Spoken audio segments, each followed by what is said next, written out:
Attorney Kaufman, good afternoon. How are you today? Good afternoon. How is our former President Rodrigo Roa Duterte? As always, he's in good spirits. Very happy to see his legal team. Thank you, Attorney. Attorney, after submitting the renewed request for the interim release of the former President Rodrigo Roa Duterte, what is the expected timeline for the pretrial chamber to issue its decision? Well, it's customary that the chambers rule on such requests as quickly as possible. So we anticipate within a week or two, we should have a decision.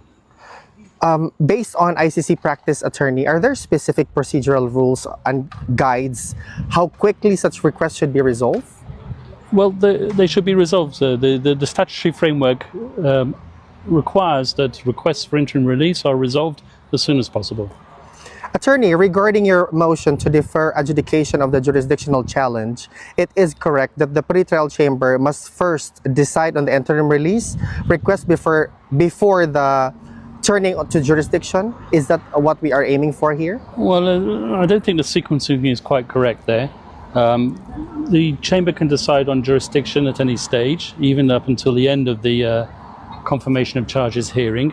We believe that it should be decided earlier, but as you know, we made the request a long time ago, and we're still awaiting a decision on that particular matter. Interim release, however, is a different matter entirely, and the judges normally decide on that type of thing as soon as possible.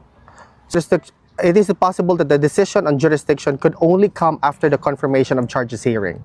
At the end of the confirmation of charges hearing, it's possible. However, I believe that the decision on the jurisdictional challenge will be earlier. Interim release, I believe that should be within a few weeks. Does that affect the strategy of the defense?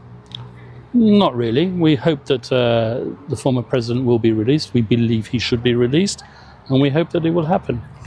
Attorney, if the court ultimately decides not to proceed to trial, what happens to the unresolved motions, such as those jurisdictional challenge or interim release? Will they simply be moot or academic? They will be moot and academic, yes, exactly. I mean, if the case doesn't go to trial, it's because there isn't enough evidence to satisfy the substantial grounds to satisfy the court that the former president committed crimes. So there's no case to answer, as it were.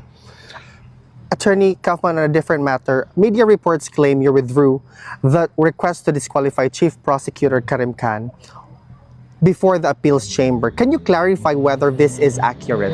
No, it's totally false. That's based on an incorrect reading that some reporter, I forget which journal it was, had of something that was published on the website. Unlike you, Alvin, who didn't unfortunately read the fine details, what was published on the ICC website was an earlier motion that we